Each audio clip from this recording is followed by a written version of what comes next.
Welcome to the Foundry by Forge College. Today's explainer is all about demystifying how we keep our Web3 apps from, well, completely breaking.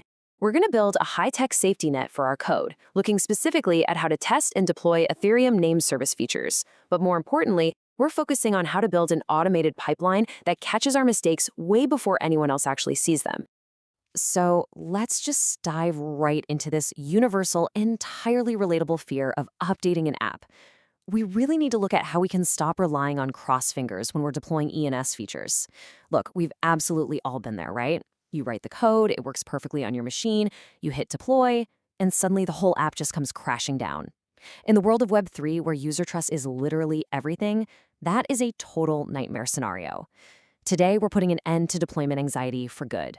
And to pull that off, we rely on continuous integration, or CI. Think of CI as a highly rigid, robotic building inspector sitting on your factory assembly line. It's our absolute first line of defense to ensure we don't accidentally push broken code.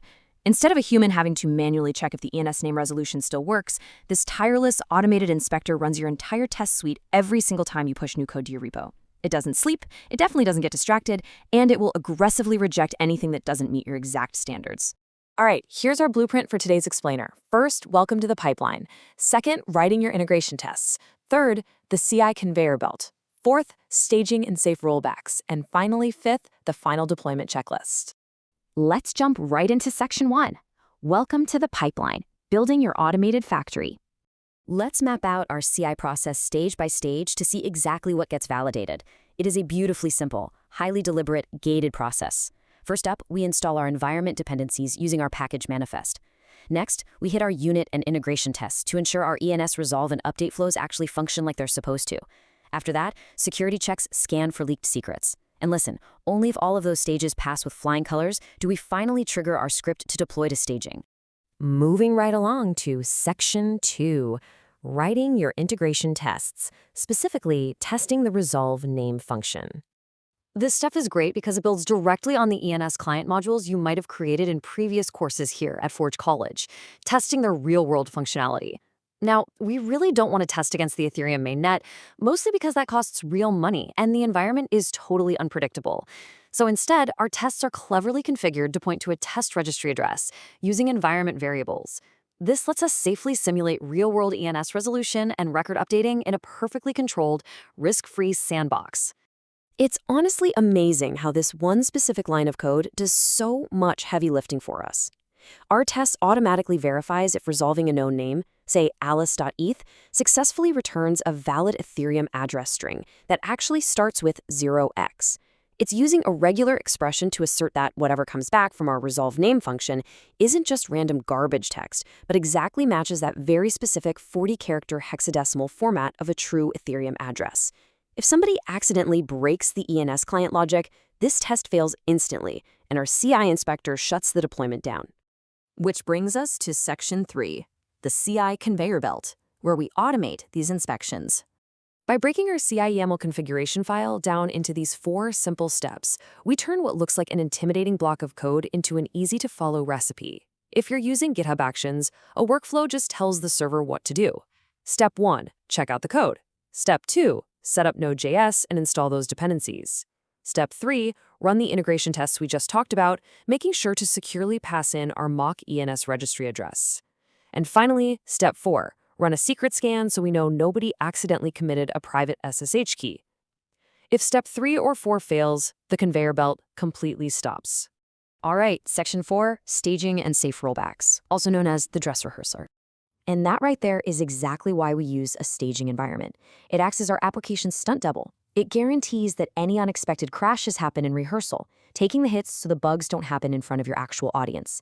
This staging environment needs to mirror your live show as perfectly as possible, using the exact same server architecture and ENS registry structure, but it stays completely hidden from your users. It's the absolute perfect place to run a final smoke test.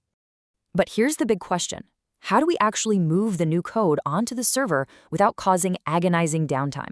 Well, we use an atomic symlink switch in our SSH deployment script. That makes the transition from the old version to the new version totally instantaneous for the user. Instead of slowly copying files over one by one, which, by the way, could leave your app in a broken, half-updated state if a user visits midway through, we deployed the new code to an entirely new, time-stamped folder. Then, in one split second, we switch a single pointer to direct all traffic to that new folder. It's like instantly swapping a speeding train to a different track. Boom, zero downtime deployment. Now here is where the magic really happens. We intentionally keep the last 5 time-stamped releases on our staging host. This essentially gives us a digital undo button if something goes completely sideways. If we realize the new release is buggy, we aren't scrambling to write a hotfix or desperately trying to redeploy. We simply point that atomic symlink right back to the previous time-stamped folder. Your rollback is complete in mere seconds. No panic necessary. And finally, Section 5, the final deployment checklist, validating the safety net. Before you ever even think about hitting publish, these 5 checkpoints define exactly what a healthy, secure deployment looks like. First, you want to see your local tests pass successfully. Second, you want that incredibly satisfying green checkmark from your CI job. Third, you need to physically verify that the staging deploy worked and that the symlink switched properly. Fourth, you absolutely must rehearse your rollback to ensure your undo button actually functions. And fifth, confirm the security scanner gives you a clean bill of health, so your private keys aren't accidentally broadcasted to the whole internet. Only then are you truly ready for the main stage. If you take away absolutely nothing else from this explainer today, let these 3 guiding principles dictate your whole strategy. Test contractually by making sure your code does exactly what it promises against your ENS registry. Separate your testing concerns from your deployment steps. And above all else, make your deployments effortlessly reversible. Do this and you will never have to sweat through a broken deployment again. Seriously, take a really hard look at your current workflow right now. Ask yourself if you have a true safety net or if you're just kind of hoping for the best on every single push. If you're manually dragging and dropping files onto a server, or if a bad update means an hour of frantic downtime while you're fixing bugs in production, it is definitely time to build your automated factory. If you want to dive deeper into ENS integrations and start building out capstone projects, definitely visit forge.college to join our learning community. But before you go, I want to leave you with this. If your production server crashed right this very second, how many clicks would it take you to roll it back? Think about it.